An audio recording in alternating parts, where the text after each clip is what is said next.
எங்கள் வாழ்வும் எங்கள் வளமும் மங்காத தமிழ் என்று சங்கே முழங்கு. எங்கள் பகைவர் எங்கோ மறைந்தார், இங்குள்ள தமிழர்கள் ஒன்றாதல் கண்டு. திங்களோடும் செலும்பருதி தன்னோடும் விண்ணோடும் உடுக்கலோடும் மங்குள்கடல் இவற்றோடும் பிறந்த தமிழோடு பிறந்தோம் நாங்கள். ஆண்மை சிங்கத்தின் கூட்டம் என்று சிறியோருக்கு ஞாபகம் செய், முழங்கு சங்கே முழங்கு.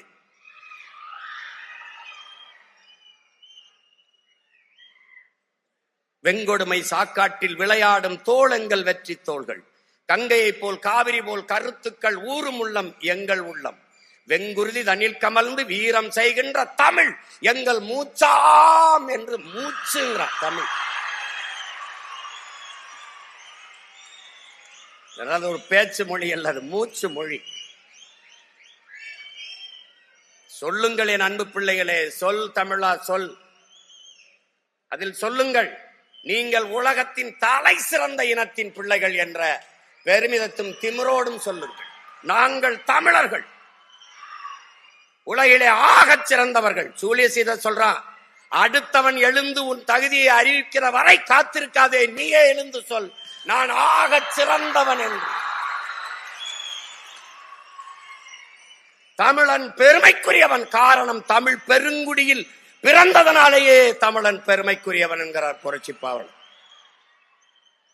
ஏன் எல்லோரும் மானுட நேயம் பேசிக் கொண்டிருந்த காலத்தில் தமிழன் உயிர்மை நேயம் பேசினான்.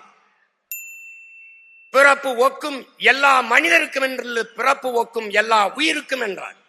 பகுத்துண்டு பல் உறவுகள் ஓம்புக என்று சொல்லாது, பகுத்துண்டு பல் உயிர்கள் ஓம்புக என்றான்.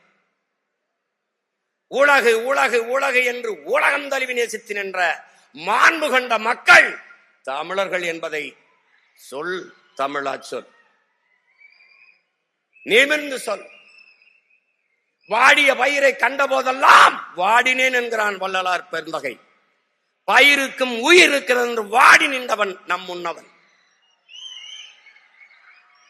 காக்கை குருவி எங்கள் சாதி, நீல் கடலும் மலையும் எங்கள் கூட்டம். நோக்க நோக்க களியாட்டம் நோக்கும் திசையெல்லாம் யாமின்றி வேறில்லை என்கிறான் பெரும்பாவளன் பாட்டன் பாரதி. எல்லா உயிர்களையும் நேசித்து நின்ற உயிர்மை நேயர்கள் தமிழர்கள்.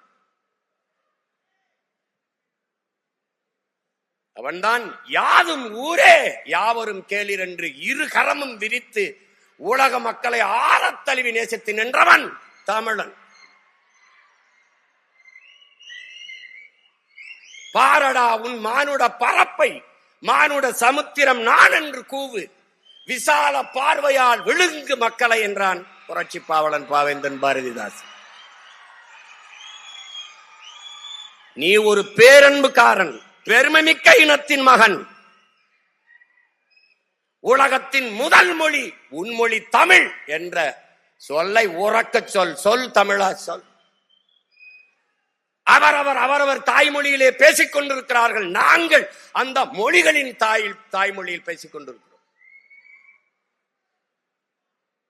ஆங்கிலத்திலே 20 விழுக்காட்டு சொற்களை நம் தமிழ் கடன் கொடுத்திருக்கிறது.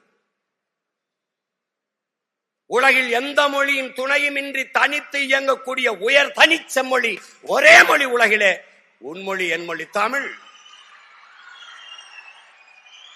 எல்லா மொழிகளிலும் இது மைக்கு தான், நம்முடைய மொழியிலே இது ஒளி வாங்கி. எல்லா மொழியிலும் இது ஸ்பீக்கர், நம்முடைய மொழியிலே ஒளி பெருக்கி.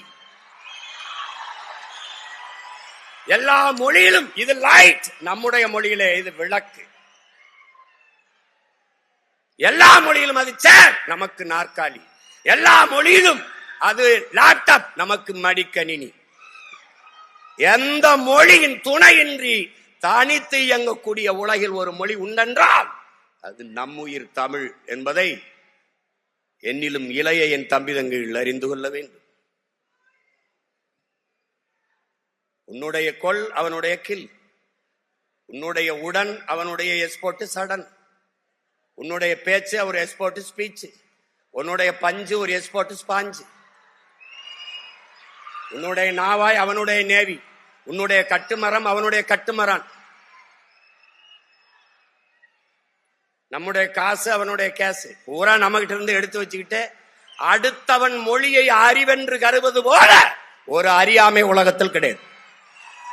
அவன் மொழியை எனக்கு அறிவாகும். ஆங்கிலம் அறிவல்ல, ஒரு மொழி. இங்கிலீஷ் நாட் நாலேஜ், லாங்குவேஜ் என்பதை அறிவு சமூகம் புரிந்து கொள்ளும். அது ஒரு மொழி, அவ்வளவுதான். ஒரு நிலைப்பாட்டை என் உடன் பிறந்தார்களே, என் உயிர் தம்பி தங்கைகளே, நாம் ஒரு நிலைப்பாட்டை கொள்ள வேண்டும். என்னது? உலகின் எம்மொழியும் கற்போம், நாங்கள் வாழ. எங்கள் மொழி தமிழ் கற்போம், எங்கள் இனம் வாழ என்ற கோட்பாட்டை ஏற்கும். எல்லா மொழிகளையும் கற்றுக்கொள்வோம், விரும்பினால் தேவை ஏற்பட்டால் கற்றுக்கொள்வோம். ஆனால் எம்முயிர் தமிழ் மீது உயிருக்கு மேலாக பற்றுக்கொள்ளும். இந்த அரங்கிலே எத்தனை சாளரங்கள், எத்தனை ஜன்னல்கள், அத்தனை ஜன்னல்களாக உலக மொழிகளை வைத்துக் கொள்வோம். ஆனால் நுழைவாசலாக இருக்கிற தலைவாசலாக எங்கள் உயிர் மொழி தமிழை வைத்துக் கொள்வோம். தாய்மொழி தெரியாது நீ என்ன கற்று கல்வியாளனா வந்தாலும் நீ அறிவற்றவன் தான். பெற்ற தாயை அடையாளம் தெரியலன்னா அவனை எப்படி மனுஷனா மதிப்பில? உலகில் தாய்மொழியில் கற்றவன் எல்லாம் படைக்கிறான் என் உடன் பிறந்தவனே, தாய்மொழியில் கல்லாதவன் பயன்படுத்துகிறான். உலகில் எல்லா நாடும் மேடினா இருக்கு. Made in Singapore, made in China, made in Japan, made in France, made in America. ஆனால் உன்னாடு மட்டும் மேக் இன் இந்தியாவா இருக்கு. மேக் இன்.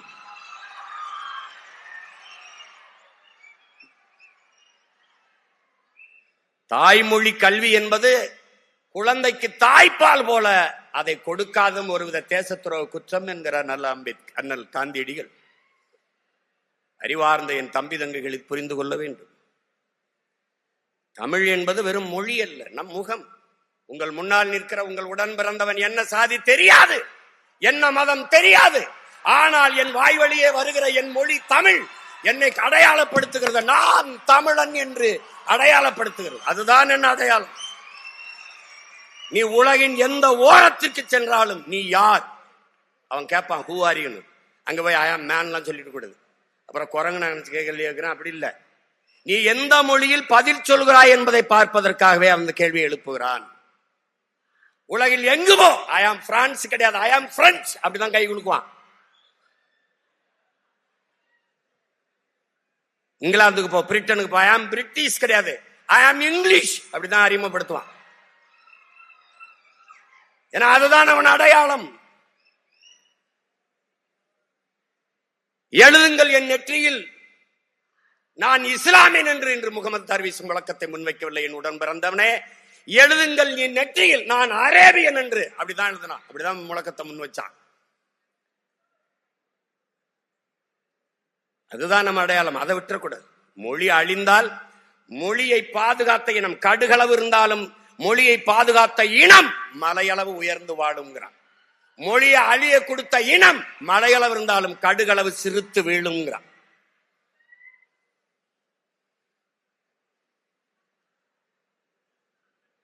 அதனால என் அன்பு பிள்ளைகள், தமிழ் படிச்சா வேலை கிடைக்குமா, தமிழ் படிச்சா சோறு கிடைக்குமா, அதெல்லாம் பேசக்கூடாது. தமிழ் வேலையும் சோறும் அல்ல, தமிழ் நமக்கு உயிர் என்பதை அறிவு வகுந்த தம்பி தங்கையில் புரிந்து கொள்ளும். என் மொழியில் இல்லாத என்ன இருக்குது? என்ன இருக்குது? கேரள கவிஞன் ஆற்றூர் ரவிவர்மா சொல்லுகிறான், உலகத்தில் ஆகச் சிறந்த இலக்கியங்களை தாய்மொழியிலே படிக்கிற வாய்ப்பை பெற்ற இனம் சீனர்கள் கிரேக்கர்களை தாண்டி இந்தியாவிலே தமிழர்கள் தான். எல்லா சமயங்களுக்கும் காப்பியம் தந்த மொழி உன் தாய்மொழி. உமரப்புலவர் எழுதிய சீராபுராணம் இஸ்லாமிய மக்களுக்கு, வீரமாமுனிவர் ஜோசபஸ்கி தந்த தேம்பாவணி கிறிஸ்தவர்களுக்கான காப்பியம், சிலப்பதிகாரம் பௌத்த காப்பியம், எழுதிய இளங்கோவடிகள் சமண துறவி.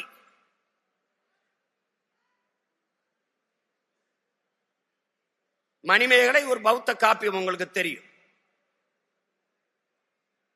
மூவேந்தரையும் இணைச்சு, சோழ நாட்டில் பிறந்து பாண்டிய நாட்டில் இறந்து சேர நாட்டில் தெய்வமாயி போனால் கண்ணகி பெருமாட்டி, 3 வேந்தரையும் இணைத்து ஒரு மாபெரும் காப்பியத்தை தந்தவன் இளங்கோவடிகள். இதுல என்ன இல்ல? பகுருளி ஆற்றுடன் பன்மலை அடுக்கத்து குமரிக்கோடும் கொடுங்கடல் கொள்ள வடதிசை கங்கையும் இமயமும் கொண்டு தென் திசையாண்ட தென்னவன் வாழி உன் வரலாற்று பதிவு செய்கிறான். மருங்கு வண்டு சிறந்த ஆர்ப்ப மணிப்பாட இது பொறுத்து கருங்கையில் கண்விழித்து ஒழுகி நடந்தாய் வாழி காவேரின்னு காவேரியை வரவேற்று பாடுகிறான் இளங்கோ. முல்லையும் குறிஞ்சியும் முறைமையில் திரியும் நல்லி இயல்புலந்து நிலம் நடுக்கமுற்று பாறை எனும் படிமம் கொள்ளுங்கிறான். எவ்வளவு பெரிய அறிவியல், எவ்வளவு பெரிய புவியியலை பாடுறான் பார். முல்லையும் குறிஞ்சியும் மலையை அழிச்சு காட்டை அழிச்சிட்டீங்கன்னா நிலம் நடுக்குற்று நல் இயல்பை இழந்து பாலை எனும் படிமம் கொள்ளும். இன்னைக்கு என்ன ஆயிருது? ஒரு மலை இல்ல, வெட்டி தின்ட்டான். அதுக்கு பேரு குவாரி. வாரி வாரி மலை மண்ணை அள்ளி திங்கிறதுனால அதுக்கு பேர் குவாரின்னு வச்சுட்டான். அறிவு சமூகம் சிந்திக்க வேண்டாமா? உன்னால் உருவாக்க முடியாத ஒன்றை உனக்கு அளிக்கிற உரிமையை யார் தந்ததுன்னு கேட்கிறான் ஈஎப்சு மாஸ்டர். வளங்களை சுரண்டி கொழுப்பதையே வளர்ச்சி என்று கட்டமைத்தவன் யார்? கற்பித்தவன் யார்? காட்டை வெட்டி அழித்தால் நட்டு வைத்து விடலாம், தண்ணீரை உறிஞ்சி வைத்தால் தேக்கி வைத்து விடலாம். ஆனால் மணலையும் மலையையும் யார் உருவாக்குவது? இயற்கையின் அரும்பெரும் கொடை. மழை இல்லாத நிலம் பாலைவனமாகி விடும்ங்கிற அந்த அடிப்படை அறிவில்லாதவர்களுடைய ஆட்சியை கொடுத்து விட்டு அல்லாடி கொண்டிருக்கிறோம்.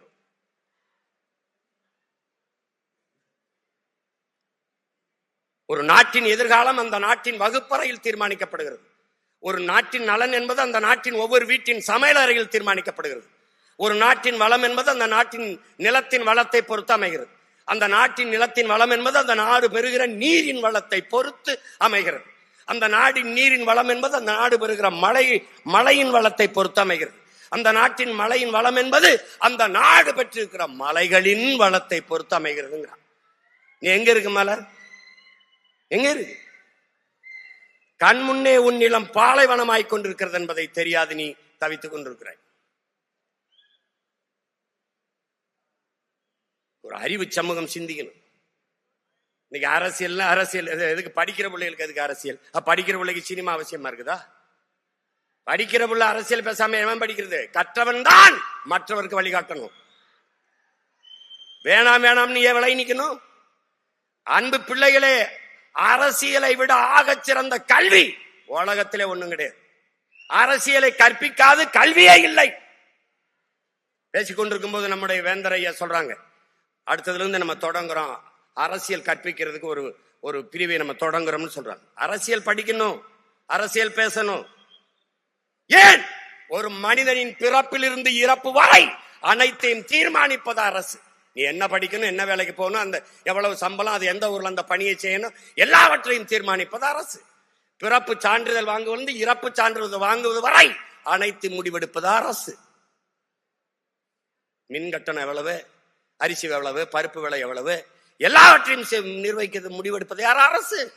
அந்த அரசை தீர்மானிப்பது அரசியல். அறிவியல், புவியியல், வேதியியல், உயிரியல் போல அரசியல் ஒரு வாழ்வியல் என்பதை அன்பு தம்பி தங்கைகள் புரிந்து கொள்ளும்.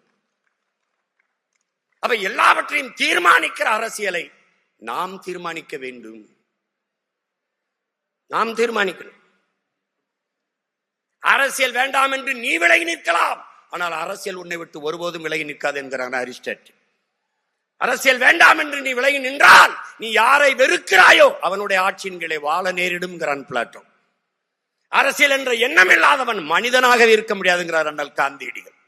ஒவ்வொரு மனிதனின் ஒவ்வொரு சொல்லிலும் அரசியல் பிறக்குதுங்கிறான் புரட்சியாளர் லெனின். அரசியல் வேண்டாம் என்று சொல்வது வானமே இல்லாத பூமியில் நான் வாழப்போகிறேன் என்று சொல்வதற்கு ஒப்பானது.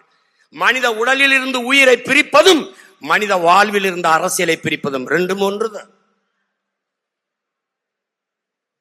அரசியல் பேசணும். வரிசையில் நின்று வாக்கு செலுத்துறது இல்ல தம்பி, அதெல்லாம் அரசியல். 500,000 வாங்கிட்டு வாக்கு செலுத்துறது இல்ல அரசியல். ஒரு நாட்டின் எதிர்காலத்தை தீர்மானிக்கிற வலிமை மிக்க இயல் அரசியல். அதை புரிஞ்சுக்கணும். பேசு, அரசியல் பேசு. பேசுறான், கேரளால பேசுறான், தேநீர் கடையில எல்லா இடங்கள்லயும் பேசுவான். அதனாலதான் அங்க வாக்குக்கு காசு கொடுத்து வாக்கை வாங்கினார்கள் ஒரு செய்தியை காட்டு பார்ப்போம். இப்படிதான் இலவசத்தை அறிவிச்சுட்டு இருக்கானா? கேடுகட்ட சமூகமடா தம்பி, இது கேடுகட்ட ஆட்சி முறை. நீங்க ஆள் மாறுது, ஆட்சி மாறுகிறது. ஆட்சி முறை மாறுகிறதா? உடன் பிறந்தவனே, ஆட்சி முறை மாறுகிறதா? இந்த கட்சி வந்தாலும் சாராயம் இருக்குது, இந்த கட்சி வந்தாலும் சாராயம் இருக்குது. இவன் வந்தாலும் ஊழல் லஞ்சம், இவன் வந்தாலும் ஊழல் லஞ்சம். இவன் வந்தாலும் இருட்டு, இவன் வந்தாலும் இருட்டு. இவன் வந்தாலும் திருட்டு, இவன் வந்தாலும் திருட்டு. இவன் வந்தாலும் பாலியல் கொடுமை வன்கொடுமை, இவன் வந்தாலும் பாலியல் கொடுமை வன்கொடுமை. என்ன இருக்குது? ஆள் மாறுது, ஆட்சி முறை மாறுகிறதா? ஆட்சி முறை மாறணும். அறிவு சமூகம் சிந்திக்கணும். விழிப்புணர்வு தான் விடுதலையின் முதல் படி, முதல் அதப்படி. எங்க விழிப்புணர்வு? உனக்கு சேவை செய்ய வருகிறவன் எதற்காக வாக்குக்கு காசு தருகிறான்? வாக்குக்கு காசு கொடுக்கிற அந்த இடத்திலே ஊழல் லஞ்சத்திற்கான விதை ஊண்டப்படுகிறது என்பதை நீ சிந்தித்தால் அதான்டா விழிப்புணர்வு, அதான்டா விழிப்புணர்வு. ஒரு முதலாளி முதலீடு செய்கிறான், ஒரு தொகுதிக்கு 15 கோடி 20 கோடி முதலீடு செய்கிறான் என்றால் மக்கள் சேவைக்கா லாப தேவைக்கா? இதை அறிவு சமூகம் சிந்திக்கணும். எப்படி ஊழல் லஞ்சத்தை ஒழிப்ப? எப்படி ஒழிப்ப? நீ நோட்டை வாங்கிட்டு ஓட்ட வைக்கிற, அவன் அந்த ஓட்டை வாங்கிட்டு நாட்டை வைக்கிறான், அவ்வளவுதான். என்ன மாறுதல் வரும்? என்ன மாறுதல் வரும்? வாக்குக்கு காசு கொடுக்கிற அந்த இடத்திலே மக்களுக்கான சேவை என்பது செத்து போய்விடுகிறது. மாண்புமிக்க ஜனநாயகம் செத்து கேடுகட்ட பணநாயகம் பிறந்து விடுகிறது. இதை ஒழிக்கணும். யாரால முடியும்? ஒன்னால, இங்க இருக்கிற ஒவ்வொருத்தனால. தம்பி, ஒரு வண்டி நிறைய குப்பை, அதை கொளுத்துவதற்கு வண்டி நிறைய நெருப்பு எடுத்துக்கொண்டு எவனும் செல்வதில்லை. ஒரே ஒரு தீப்பெட்டி, ஒரே ஒரு தீக்குச்சி. அப்படின்னா இந்த அரங்கத்துல எத்தனை ஆயிரம் தீக்குச்சி இருக்காயின்னு பார்த்துக்க. பற்றி எரியணும், புரட்சி தீயாக மாறணும். கட்சி ஆட்சிகளால் இதை சரி செய்ய முடியாது என் உடன் பிறந்தவனே. புரட்சி ஒன்றால் தான் இதை புரட்டி போட முடியும். எப்படிப்பட்ட புரட்சி? வெளிப்படையாகவே அநீதிகளால் கட்டமைக்கப்பட்ட சமூகத்தை தகர்த்து முற்று முழுதாக புதிய ஒரு சமூகம் படைப்பதான் புரட்சிங்கிறான் பகத்சிங்.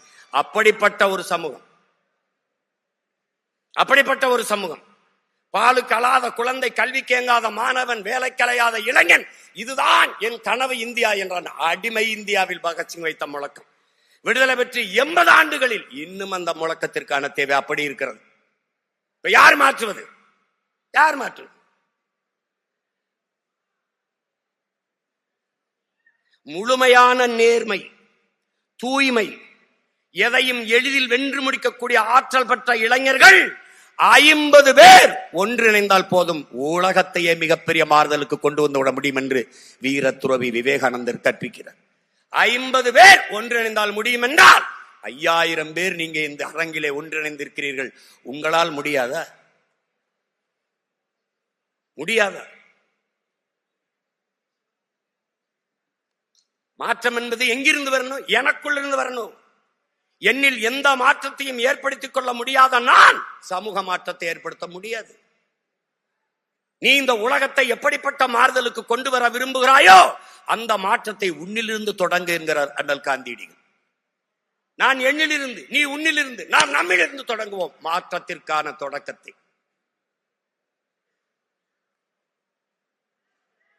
ஒரு அறிவு சமூகம் ஆழ்ந்து சிந்திக்கணும். இலவசம் இலவசம் எல்லாம் கொடுக்குறான். 5000 ரூபாய் கொடுக்குறான், 10,000 ரூபாய் கொடுக்குறான். எங்கிருந்து அவங்க அப்பன் சொத்தை வச்சுட்டா கொடுக்குறான்? எங்கிருந்து கொடுக்குறான்? என்ன பரம்பரை சொத்தா? எங்கிருந்து கொடுக்கிற? இலவசத்தில் இழக்கிற பணத்தை எங்கிருந்து எடுக்கிறாய் என்ற கேள்வி வந்து விட்டால் அது விழிப்புணர்வு. அந்த இடத்துல தான் மாற்றத்துக்கான சிந்தனை பிறக்குது. எங்கிருந்து கொடுக்கிற? ஆறுதலால் காயங்கள் ஆறுவதில்லை, அழுவதனால் எதையும் அடைந்து விட முடியாது, தூறல்களால் பயிர்கள் விளையாது என்கிறார் நம்முடைய தவத்திருக்குன்றக்குடியில் அடிகளார் அவர்கள். என் தேசத்தை நாசமாக்கிய ஒரே சொல் இலவசம். என்ன இலவசம் கொடுக்கிற? எதுக்கு இலவசம் கொடுக்கிற? 10 லட்சம் கோடி கடனுல நாடு,